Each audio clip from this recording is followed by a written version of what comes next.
what? Flourishing can happen, fruitfulness, multiplication, and what we talked about is like it becomes life. And so the image of God in the world is humans.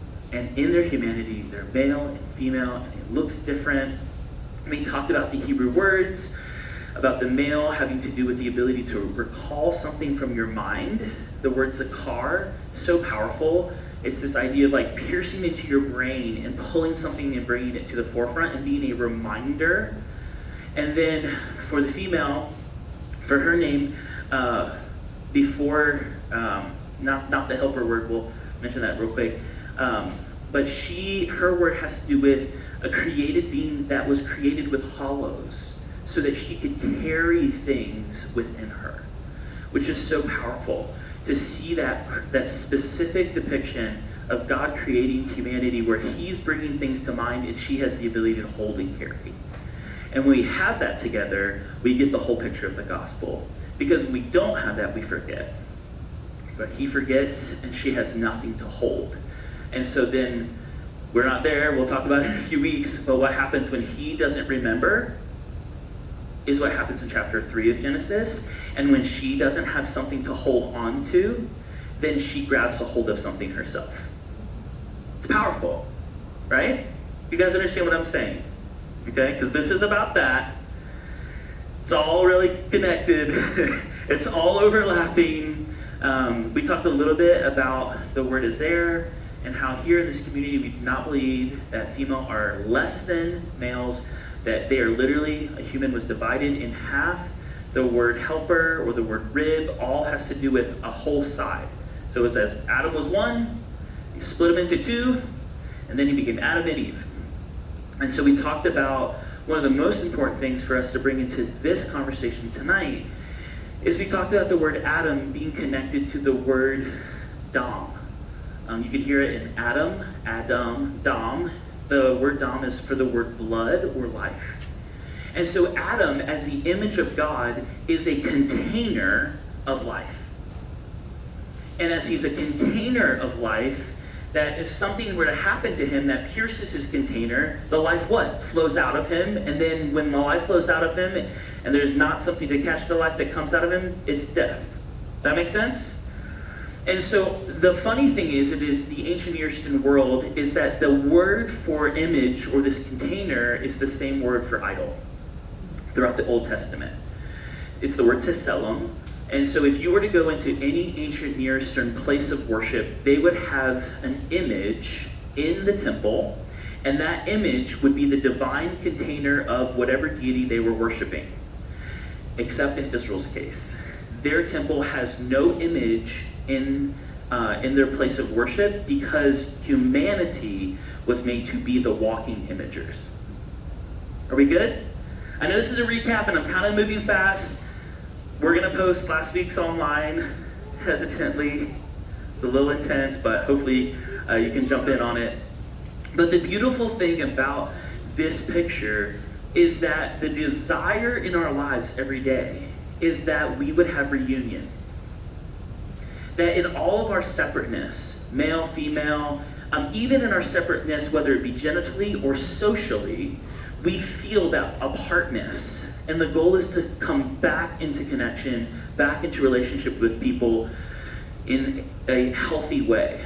I think that for us, Marva Dawn, actually, she said that most of our issues in our humanity is not solved by genital sex. It's actually solved by social sexuality. Because if you really are to think about your everyday normal life, very few of us are having genital sex all day, every day. I say very few because I don't know your life. But most of us are constantly living in a social sexuality. And so some of it is us learning how to do that rightly. So much of all of this concerning spirituality and sexuality is about how do we do it rightly. Because obviously, from the very beginning of the creation of the imagers who are carrying the divine in their container, there has been difficulty in relationships. Adam and Eve, Go right out to the garden. You got Cain and Abel, brother against brother. We get murder. And so what we end up seeing is there is like two realities that are playing out in our everyday life, which are we going to be people who are going to live ordered lives, and when we live ordered, life comes out of us. Life, in every social reaction moment, in every sexual reality, life is coming out, literally. It's biological, that life is coming out of us when we're engaging in a sexual space, and how God is trying to get us to realize all of this is talking about this. I remember one of the things I was sharing with them last week is that I learned more about sex in the library than anywhere else. I was like an avid reader, and I lived 3 blocks from the library. In the 4th grade, I was reading on a freshman in college level, and I was bored in all of my classes, as you can well imagine. It's just my mom read to me a lot as a child. I feel like she imparted some crazy love for reading. And I would go to the library with any question that I was not willing to talk to anyone else about. And the library has those answers, for the good or the bad. And so in a lot of ways, what I found is a lot of disordered reality. Now listen, I told them last week, my parents taught me about biological sex at a very young age. I knew about the birds and the bees, but I didn't realize that more was going on than just tangled bodies. And so what happens is then in my spirituality, I come in not really understanding that it's not just me and God fighting on whose will's gonna win out. Oh, come on. Because we think of our spirituality that way a lot. Is it gonna be my way or his way? And so there's a tangle that happens with the Lord all the time. And our entanglement begins to crush each other. And I'm like, well, I'm not doing it your way, God. And he's like, well, your way is not going to work because your way is not going to bring life. And so in those moments, we are asked very beautifully in 1 Thessalonians 4, which for me is like the primary passage for tonight. And you've probably heard it your whole life. When this series kind of came up in my heart, it was the second passage that I thought of, and we're going to talk about the first passage as well. But in 1 Thessalonians chapter 4, and we haven't talked about Thessalonians a lot here in this community, but in chapter 4, there's some really interesting things that are happening in the church of Thessalonica. But chapter 4 is basically this way of what does it mean to live an ethical life? And I'm hoping that tonight, as we get into the conversation, what we're really, really going to be focusing on is the word holy. And so tonight will be like a little bit less, maybe, of conversations on what does it look like sexually. This is not a practicum. This is not a demonstration class. We're not necessarily going to talk about everything political that's happening in the world concerning our sexuality. What we want to talk about is the ethic that is necessary, both spiritually and sexually, to be a holy human. Because we're all humans. The question is are we holy or not? And I'll be honest, I grew up in a church that was very big on holiness. Like, we were probably like a little crazy, where I had moments where, while I was in the library, curious about sexuality, I thought that there might be a skylight being created at some moments. Because God Almighty was going to see me as unholy and, literally, I'm just being honest. We used to be afraid that if we disobeyed our parents, like, the skylight was coming, the thunderbolt was coming. Because really, long story, but we had like a very Zeusy version of God, okay? It was a very Greek version of God that was like lightning bolts and sending Hercules to come whoop up us on us, And so when I processed this word holy, at the same time, I remember from a very young age being fascinated by this idea of holiness. From a very, very, very young age, and later I realized why some of that was, because my birth was like crazy. My mom was never supposed to have children. She prayed a prayer and said, Lord, if you give me a son, I will give him back to you. So I never even knew that I was basically born into a holiness of sorts. And so even in my wiring as a young child, I wasn't fully aware of how significant this idea and this word was going to be. And so 1 Thessalonians was like a verse that came up a lot in youth group when people were dealing with sex. Because every youth group had some conversation. I was raised in the purity movement in the church, and this one was thrown out a whole lot. Verse 3, God's will is for you to be holy, so stay away from all sexual sin. You're like, okay. Then each one of you will control his own body, hello somebody, and live in holiness and honor, not in lustful passion, like the pagans who don't know God and his ways. And he goes on and on. He talks about the Lord avenging, and it's really terrifying when you're like middle school and you're like, whoa. But I think that the thing that's fascinating here is it says it is God's will that you are to be holy. I don't know if you've ever thought about that or had a moment in your existence where you're like, what is my calling? What am I supposed to do with my life? How am I supposed to live and operate? And Thessalonians would suggest that you being holy is a huge part of it. And that holiness looks like something. The ethical picture and description of holiness in this verse is sexual health. This word, sexual sin here, is everyone's favorite Greek word to pontificate about if you're preaching on sex. It's porneia. Yes, it is where we get our word pornography from, or porn. It is what it is. And it's funny because as you lean into this space and you really look into this word, I hope that you can hear the beautiful expression that Paul is trying to capture with them. And he's like, hey, I want you to recognize that you have to stay away from this porn existence. And let me tell you why. Because this word is almost exclusively used by the Hebrew people to describe people who are living lives that worship idols. Okay, so remember we talked about that in every temple in the ancient Near Eastern world, there is an idol or an image in the temple. When you are experiencing sexual immorality and you are missing the will of God, which is your holiness, it means that you have picked a different image to worship, to connect to, and to expect something from.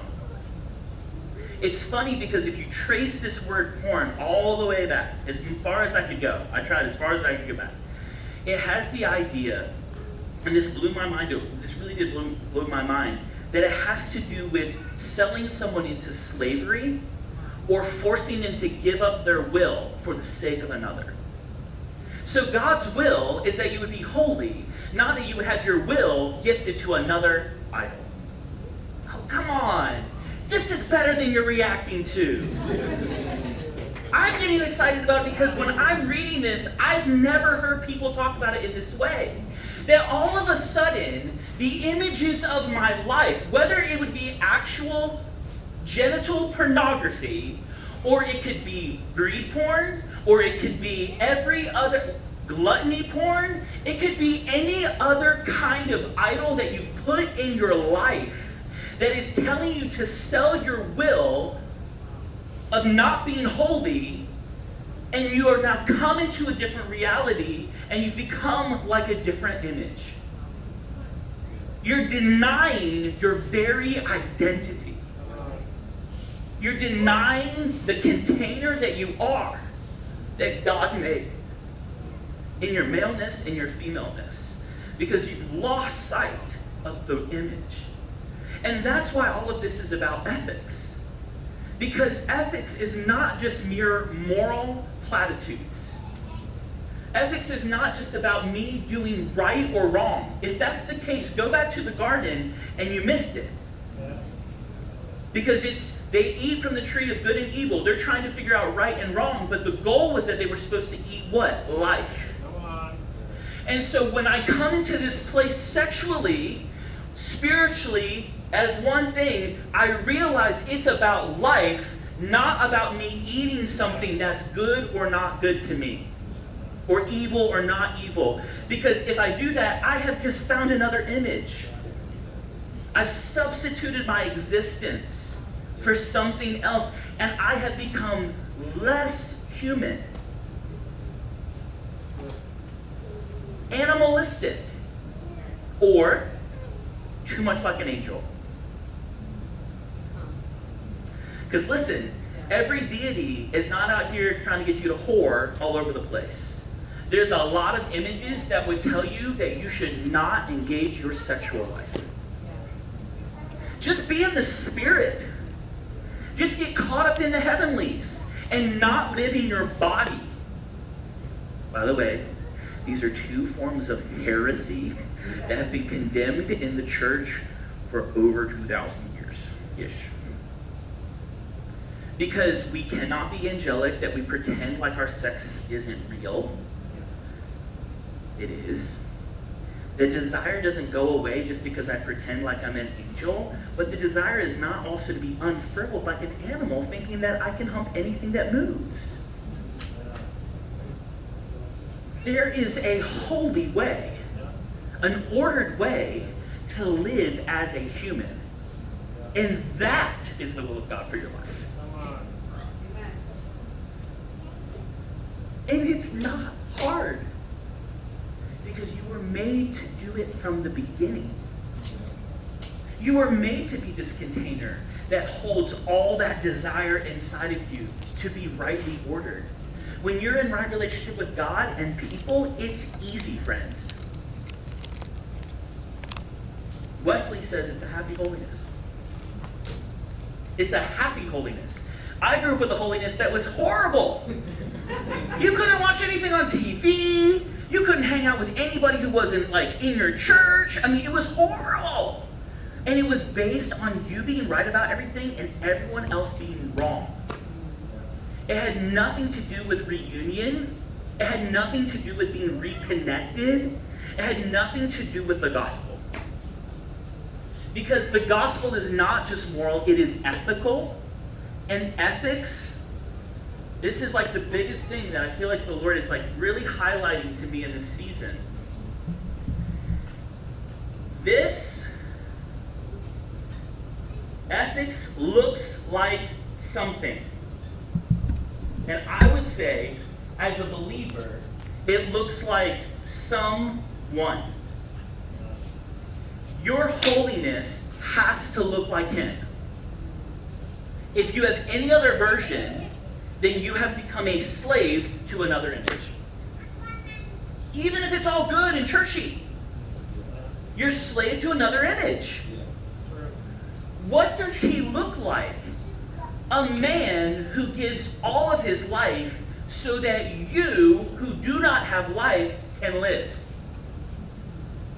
We are the hollow ones, and He is reminding us by bringing His life into our existence that everything can come back together and be the way it was supposed to be.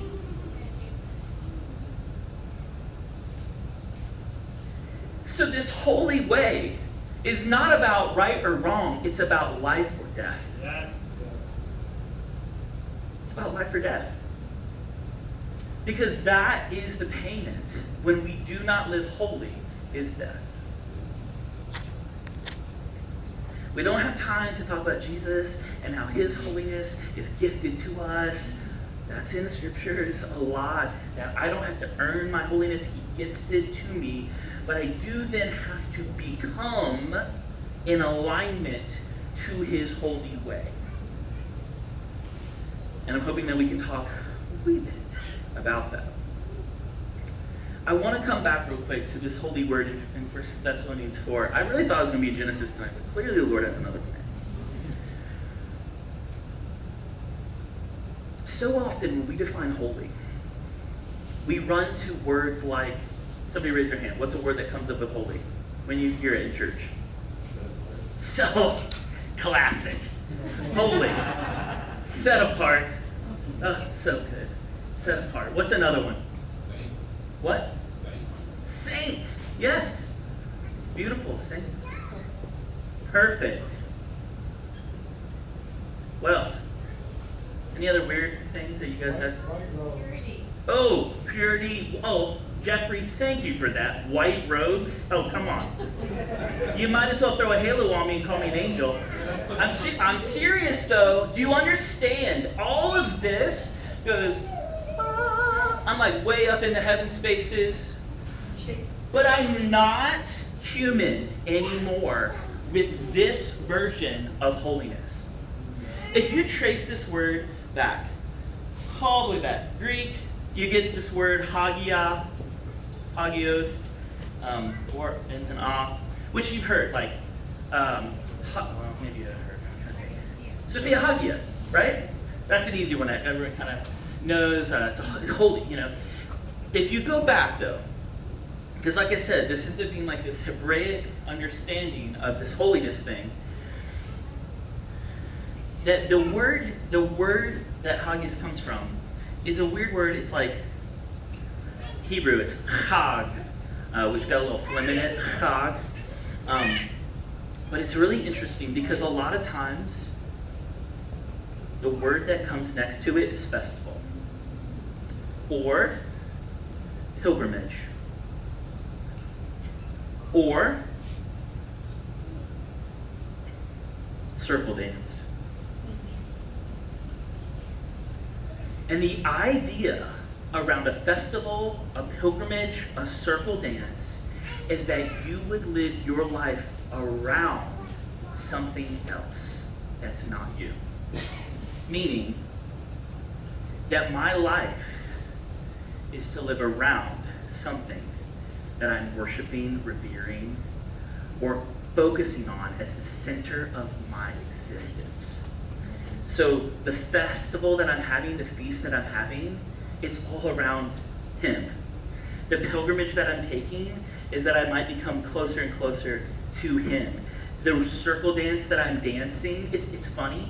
It even goes so far to say that they call it reeling in drunkenness. That you're having such a good time orienting your life, you're a little drunk. There is great delight in being holy. Because when you center yourself around Him, you realize that He is life to the full. And you cannot exist without Him being in the center of it. One author that I read, he said a really simple analogy is that the word holy is to help us understand the sun. The sun is the only reason we are existing as biological humans, okay? Outside of God, obviously. Let's not play the God card in Sunday school. The sun is the center of this universe. We're all what? Encircling the sun. The sun gives life, light, heat, energy to the earth. Now, if I go towards the sun, I could die. Right? If I go too far away from the sun, I'm going to die. I have to live in a middle space and understanding how His holiness operates of where can I be to stay alive. It's powerful.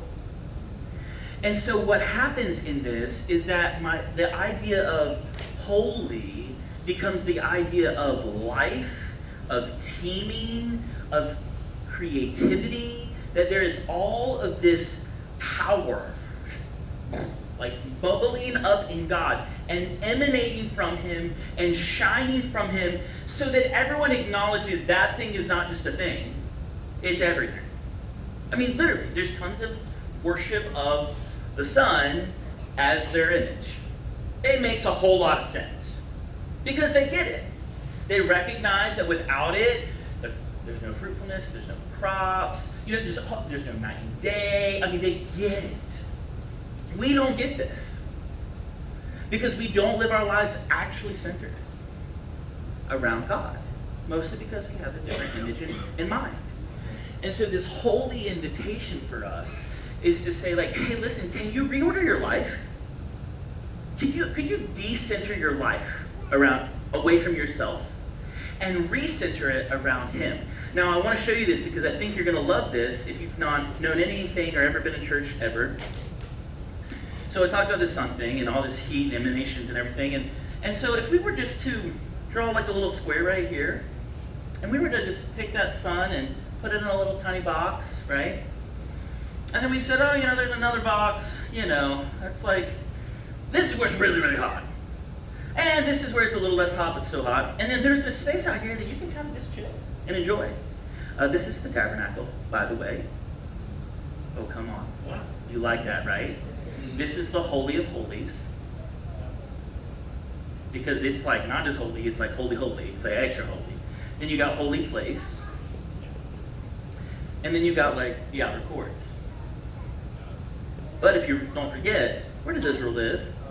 All around, all around. Because he has to be in the center of their existence to be humans. Now, like I said, there were people who operated in this thing. Little humans. That must be a male. Not a male. Their job was to mitigate these spaces for the community.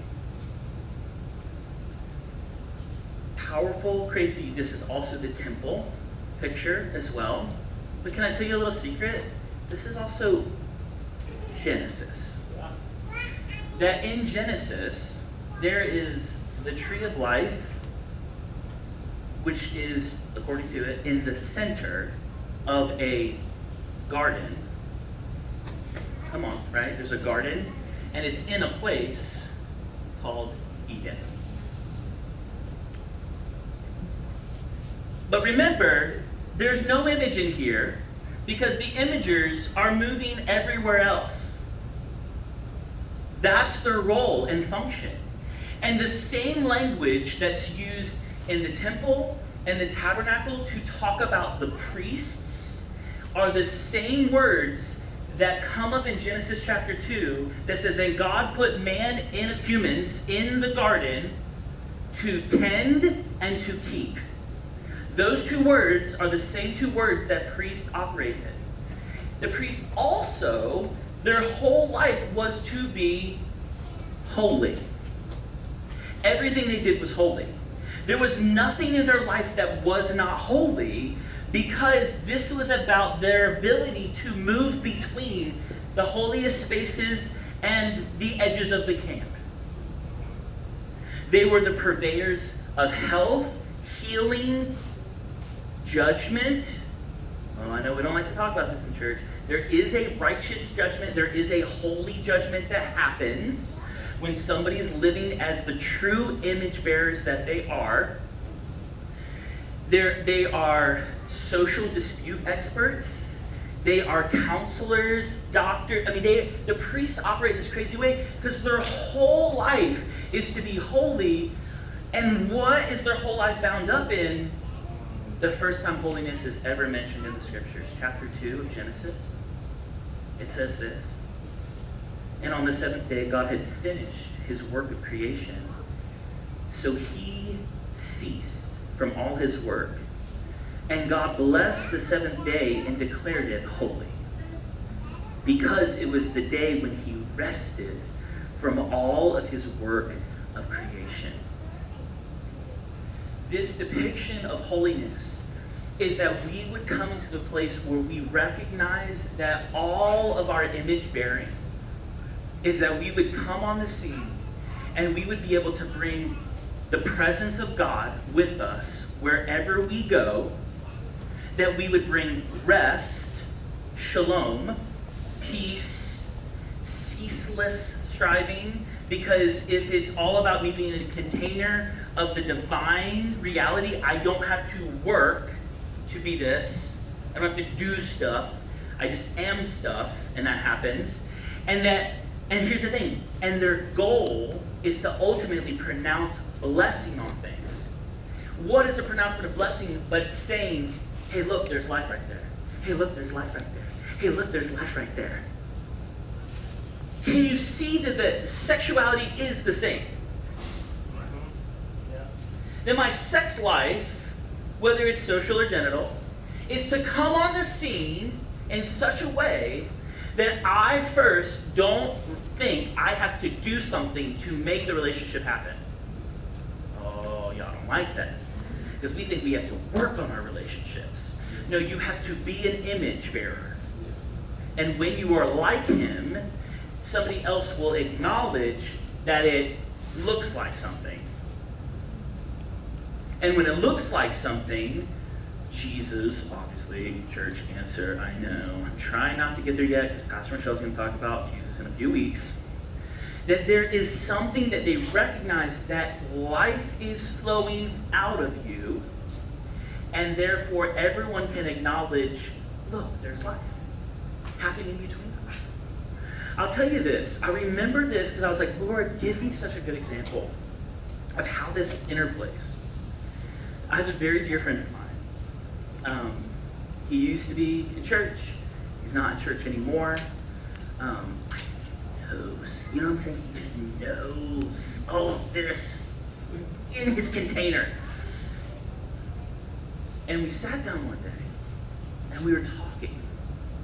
And I kid you not, we were talking, and he brings up the craziest things I've ever heard of in my life. Like, I never even know he's going to talk. I come in so like, Lord Jesus, what is he going to say today? Not in a bad way, but more in like I probably have no way to prep for this question. And I come in, we talk, we have this long, long talk. And at the end of this talk, he looks at me, and it was like such a powerful moment. He said, why is it that when we talk, I feel like the whole universe stops moving, and we are in some sort of square of paused, ceasing reality, and it is the richest experience that I can think of. Why does that happen, Jason? I'm like, I don't think he understands yet. It was so crazy though for me, and I almost burst into tears because he blessed the life that was happening between us. Now listen, he does not have a relationship with God that is holy. Okay? Now, maybe eternally, God is, but in his ethic, it is not there. It doesn't look like it yet. It's rough. Real rough. To brace myself sometimes, like, what are we going to talk about today? Will mushrooms show up? Seriously. But there's something that's happening when we show up carrying the rest, carrying the ability to bless and acknowledge when life is happening, when we show up bringing him into it through our expression of our male and our femaleness. Something happens and the world scratches their head. I read this story. Thomas Merton, really, really wild monk, Trappist monk. And he was talking to a Hindu, like Brahmari, I can't think of the word. But he was like basically like this kind of monastic Hindu. And they were talking about missionaries in Southeast Asia. And when they were talking about these missionaries in Southeast Asia, this holy man, this Hindu holy man, looked at Thomas Merton, and he said to him, you know, we really appreciate the orphanages that you've come and built and the hospitals that you've done. That's really awesome. But could you send some holy ones?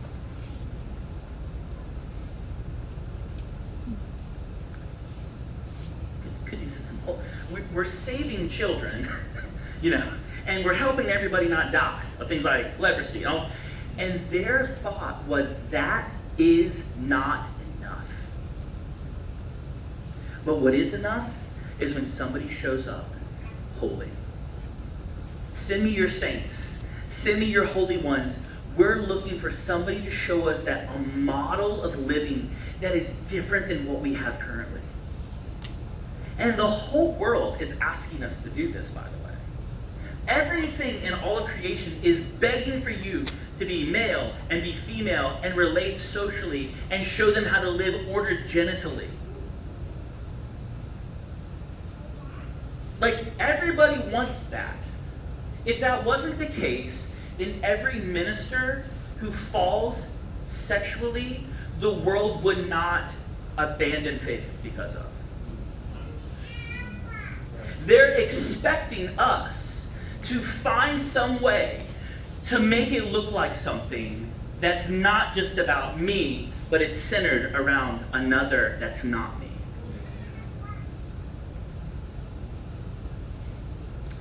All right, I'm being hard on you guys.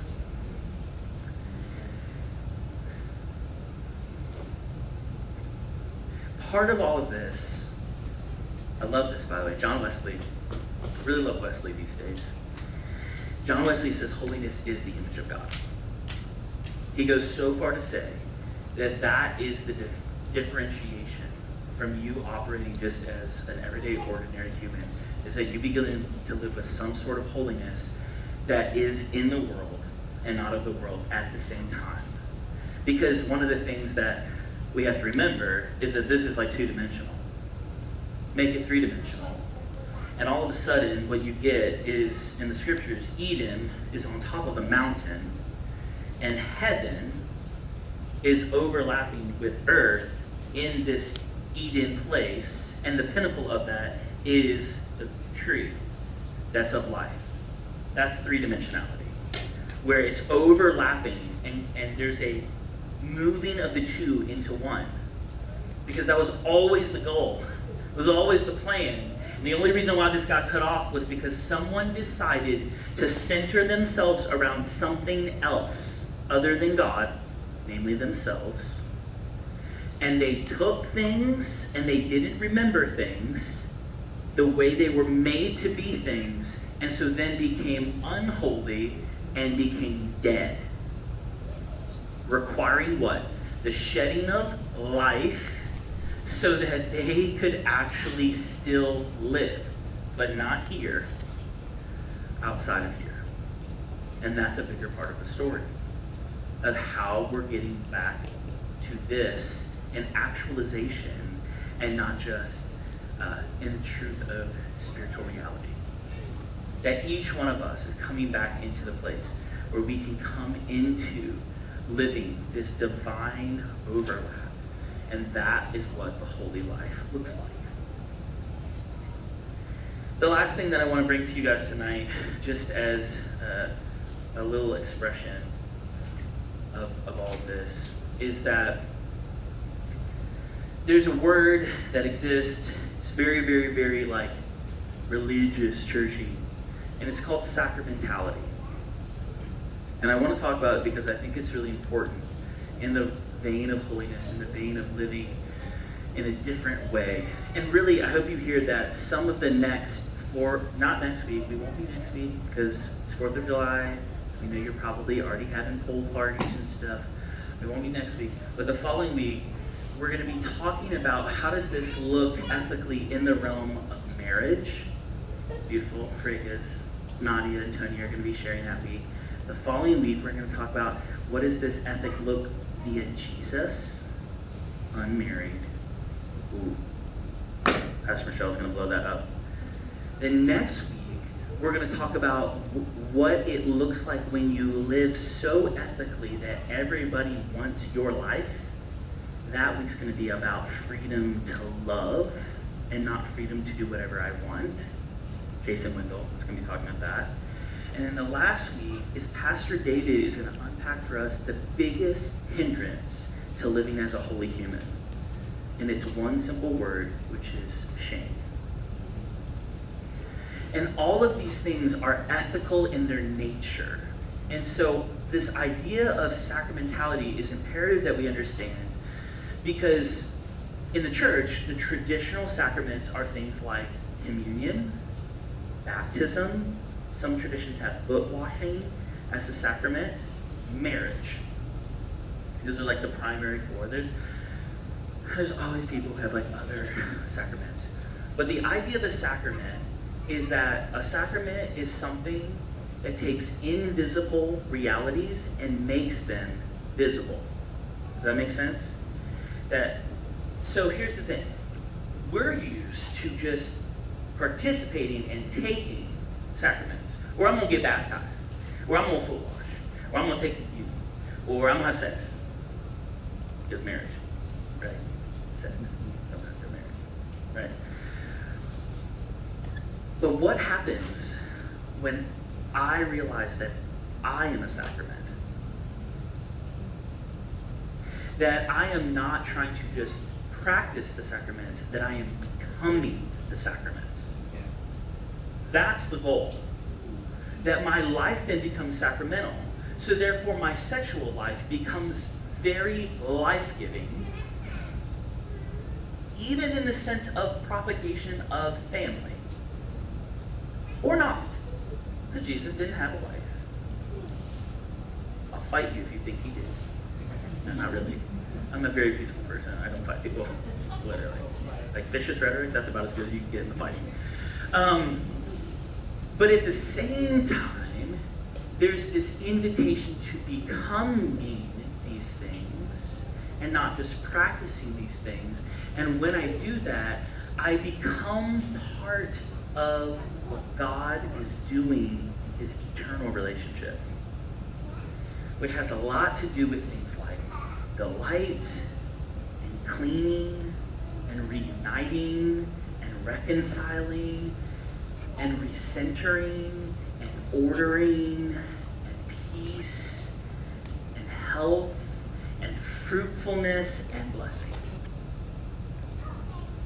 Because I can enter into that level of living when I'm becoming it and not just trying to do it.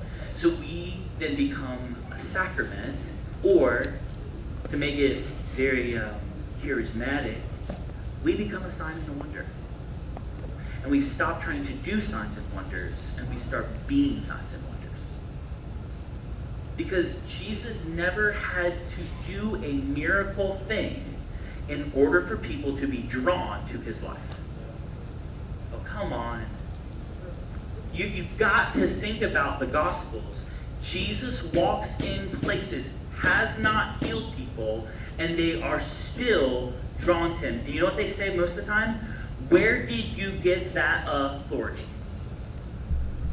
What kind of authority are we talking about? Not power. Ooh, not power. Jason Wendell's going to talk about that. Love. That is creative and life-giving.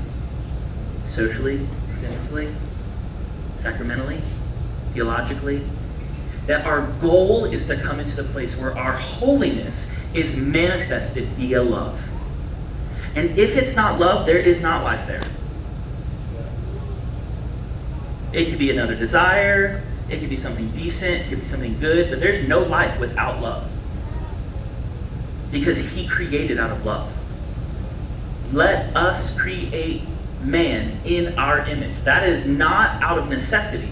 That is out of the great joy of wanting to know and be known.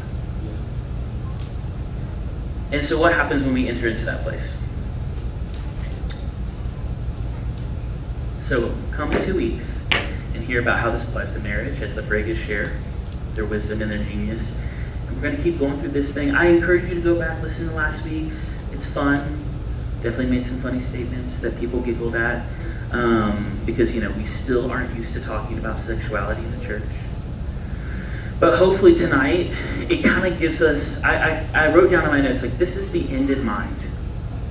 We talked about sexuality as the initial thing. This is the end in mind, to be a holy human, to be a sacrament, to be a beautiful, becoming image of the Son, as Romans tells us, is the goal. And it looks like something. The ethic of it is not just moral, it's aesthetic. It looks like something. And again, for us, at the end of the day, it looks like the cross. Paul preaches Christ crucified. It looks like a man extending himself openly, vulnerably, nakedly, despising all the shame, for joy by pouring out his life. The container of God was opened up with Jesus dying on the cross, and life has never been contained since. Think about that. That through the very wounds in his body, the dom, the life came out of him, went into the earth. We know it rent this thing open. It opened up everything so that everything can be put back together that was divided. so that we might come together with him. And in our coming together with him spiritually, sexually, however you're processing these things, that life will always come more so forth from your life. And you will be a great blessing. Because at the end of the story, in Revelation, can't even get in there to talk about it, it says that we will be like a bride. Prepared for the bridegroom. And that's how the end of the story goes. Is that it is all about a wedding. And it is all about a river of life that comes from the Lamb who was slain, because when he died, all life was given back to the world. And we will reign.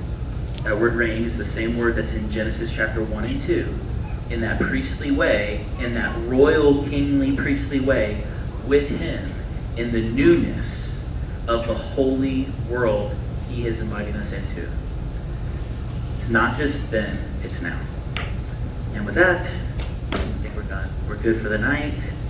I love you guys. You're amazing. Thanks for holding on for lots of weird things. If you want to take a gander, you have this book that you can take a check into. And if you're really passionate about it, I'll just get it to you. I bought a couple for people who feel like I need to lean into this. If you want other resources, I'm happy to give you my list. Love you guys. May you be blessed to live as holy humans.